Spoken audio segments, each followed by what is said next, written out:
Browns at the Texans. Browns is the Browns. Rematch of a game that was played with CJ Stroud out. The Browns won handily. That game don't matter. This one does. It's for all the marbles.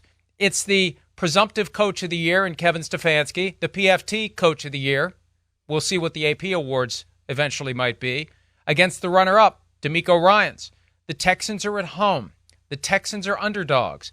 When we do the graphic at the end of the special edition of Football Night in America on Saturday afternoon before we throw it down to Noah Eagle, one of the Eagles, Noah Eagle and Todd Blackledge, there's probably going to be mostly Texans logos. No, I mean Browns logos, not Texans logos. So we have to take our hand off the checker a couple of days early. When it's time to show the logo under your name, Chris. All right. Is it going to be a Browns logo? Well, you're talking or tough. A Texans logo? Why don't you lead it off today? Let's see. Go ahead. Why don't you lead this one off? I already know you're taking the Browns. You've got a man crush on the Browns defense. Browns this and Browns that and Browns this and Browns that. Well, you know what? The last time they played, they didn't have CJ Stroud.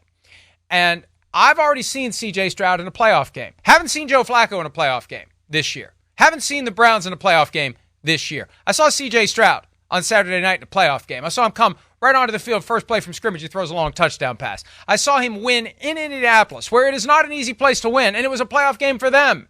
It was in or out. You lose and you're out. You win and you're in. Woo, You've already baby. won a playoff game. I sound good. And everybody is going to be picking against them. Ooh. And I'm all in with the Browns. Hey, we're giving out these awards. Joe Flacco, Comeback Player of the Year. Kevin Stefanski, Coach of the Year. Jim Schwartz, Assistant Coach of the Year. They weren't my choices. Texans I didn't pick them. This is him over there. That's okay. that guy. Okay. No, this is for the business that matters. I know. PFT. I know.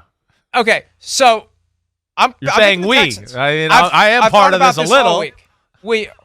I'm talking about we at ProFootballTalk.com. If you want to have a vote next year in the PFT Awards, I'll give you one. This year I did a straight vote of the 5 writers, and we structured them the same way we do the AP Awards, and I tabulated them, even though I disagreed with a couple of them.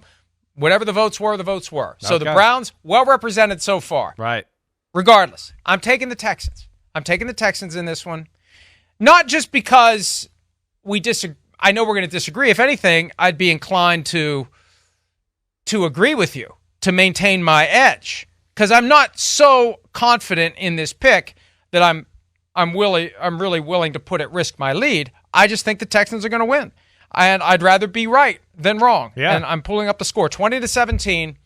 I just think CJ Stroud has shown us something all year long. Yeah. We haven't really seen him week in and week out. He hasn't had the same exposure. He's played very well, and I know the Browns have a great defense, but the Texans do too. And I just think the Texans, it's going to be easier for them to muster a chip on their shoulder. They're at home. They're not expected to win. They're playing on house money. They've already played a playoff game and won it. They've got the better quarterback right now. Joe Flacco is a great story, but you know what? His interceptions project to 27 for a full season. Yeah, you've been hearing He's me thrown say 8 that. in 5 games. Right. 27 interceptions. Sam Howell led the NFL with 21 this year. Right. So I just think that the Texans are going to win the game. It's pasta and meatballs. I've taken the pasta and meatballs from Pittsburgh, and I've taken them down to Houston. I don't know how they prepare pasta and meatballs in Houston. It's Tex-Mex pasta and meatballs. I'll take the Texans. Listen, I hear you. The Joe Flacco thing, you know me. I mean, what you've heard me on Football Night in America on here. Like, they got to reel it in. It's too loose. It's what scares me about the Cleveland Browns. It's like one of the only things I look at to be a negative of their football team is the aggressive nature in which Joe Flacco can be a little careless. And then Kevin Stefanski, definitely one of the top 2 candidates for me for Coach of the Year, right? I love his X's and O's and how he kind of handles his football team and getting Jim Schwartz there and all that. But I do, his management of football games to me is not Coach of the Year stuff. His management of the football games to me is questionable. And to me, those 2 things itself can mess up the Browns season here. That, to me, are the number 1 detractors for if the Browns lose a game, it'll be because one of those 2 things right there. Too many 4th and 7, we go for it. 4th and 4, we go for it, right? And you've heard me say, they have a Super Bowl defense. It's like the 2015 Broncos. The defense can almost win the games by themselves. I don't remember the 2015 Broncos, the 2013 Seahawks, the 2000 Ravens, the 2002 Bucks, the 86 Giants, the 85 Bears. All these teams that played through their defense. I don't remember any of them going for it on 4th and down all the time like that. That's not the recipe to do that with that team. Having said all that, I have 2-man crushes in this game. CJ Stroud is one of them. You know that. But, man, I love this Cleveland defense. I love it, and I'm not going against it. First off, it was fucking annihilation the first time around. Like, annihilation. I wrote in my notes, I said it on my podcast yesterday, I said, when I was watching the game back the other day, I said points would be nice for the Texans, but they got to get a first down first. They can't even do that. That was an issue. Now, CJ Stroud's certainly going to change that.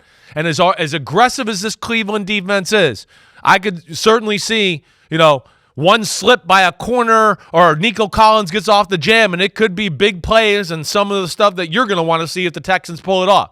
You break through the first line of the line of scrimmage, you can break through a big run, against Cleveland. Because Cleveland's so aggressive and so many people at the line of scrimmage, that's where they're scary. But I just think this Cleveland defense is special. And what worries me, Mike, the Texans' offensive line, you saw last week, they didn't throw the ball as much as I thought they should against the Indianapolis Colts. They didn't run the ball all that well either. They're hurting up there a little bit. They are.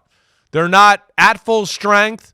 And that game last week, one thing that when I went back and watched it that I didn't love about it was, man, CJ Stroud was under a lot more pressure than I realized. They managed the game basically and ran the ball more than I think we both would have liked because they thought if they have to drop back too much, it could get scary because he's going to get strip sacked or hit. I mean, he avoided disaster a number of times during the game, let alone they tried to keep a tight end in, 2 tight ends in. They did a lot of 3-step game. I don't think that bodes well against the most ferocious front 7 in football. And then the other thing on top of it, and I know D'Amico Ryan's phenomenal in their defensive scheme, and like you said, it's a good group over there. Cleveland did show an understanding of their rules and how to pick it apart. So that's where, hey, CJ Stroud scares the hell out of me. D'Amico Ryan's making adjustments to what they did scares the hell out of me. I think Cleveland is more talented. I think their defense is very, very special. I think their offense is damn good too. I worry about the Flacco thing. I'm still going Browns, 28-13 in this one. Ooh. 28-13. Dare I say you think the Browns are going to kick the you-know-what out of the Texans? Is that what you're saying? Because you should just go ahead and say it, if that's what you're saying. No. Why don't you go ahead and say it? No. 15 points is a blowout. I just want the Texans to understand. Chris Simms thinks the Browns are going to blow you out. Just understand that, Texans. Right. Not me. Right. Him. Right. I want to make sure they understand. That's right. I'm not going to disrespect them and be careless with my words like some guy I know that did that to all some over team. The Texans. Right? I know. I'm not going to be careless and disrespect them like some guy I know. But, yes, I think that the Cleveland Browns will win this game and win it handily. I do. And, it's not that crazy when you go, the game was 36-7, like halfway through the fourth quarter. It was over, and Cleveland did stupid things to even be like, hey, get back in the game. Hey, we'll go for it on 4th down instead of kicking a field goal. They did stupid crap. So we'll see. We're going to see what the CJ Stroud bump is, the motivation of losing the last time. To your point, I won't disagree that the chip will be bigger on the Texans' shoulder, certainly, because they're going to be like, oh my gosh, this team ran us out of the gym last time. So they're going to have that fear factor, let alone they're going to go, wait, we're going to be better because we have CJ Stroud this time too. And I will mention, the first time around, no Will Anderson, no Jonathan Greenard on the edge as well. They are the best pass rushers on that football team, as we know, and that certainly helped out the Cleveland cause to help you and your cause for the Texans to win the football game. And the other thing that I take into account here, and this is why I ultimately went Texans. Yeah. One of the reasons. Yeah. We've seen this with backup quarterbacks this year. You get about 4 games or so, and then they start figuring you out. I hear that. And maybe Joe Flacco is impervious to that because of his experience, but there's 5 games of film now that D'Amico Ryans and the defensive coaching staff can break down to figure out how to get Joe Flacco to make more of the mistakes we've already seen him make. Right. And I just think in the playoffs generally, your strengths can be accentuated and your weaknesses can be too. Definitely. And that balloon can pop quickly. And, you've made the comment recently that once you've beaten a team in the regular season, what do you do the next time around? Do you do the same thing you did the last time? It almost helps the Browns that it's a different quarterback that they're getting ready for. It's easier to view it as a different game. Yeah. It's like we haven't played them before. Yeah, there's a different team before. with this guy. Right. Agree. Yeah. So, but regardless, there's a lot of factors here. The Texans are at home. The Texans have won a de facto playoff game already. The Browns took their foot off the gas last week, and whoever they put out on the field did not look good against the Bengals. You can say that's just forgotten like the final game of the preseason. Still, it's the last time they were in uniform. It's the last time they went through their motions. They went to Cincinnati, and it didn't go well. I don't think you can completely remove that from your brain. You got to reset. The Texans are coming in with, that vibe. Hey, we did it. We got a gift. Bad throw, bad decision. Why is Jonathan Taylor not on the field? Colts should have beaten us. We shouldn't even be here. Nobody believes in us. It's just the right mindset for the Texans to say, screw it, we're just going to go take it. I hear you. I look at it a little bit more of like the Browns had a week off last week, and that defense is going to be foaming at the mouth. That's what I look at. And again, it's the only team, I'm going off the top of my head here, pulling this one out of my ass, but it's the only team that I think this year that beat the Ravens and the 49ers this year. It's the damn Cleveland Browns. Watch out. They're going to prove Mike Florio wrong come Saturday afternoon on NBC and Peacock. Be there. Be square.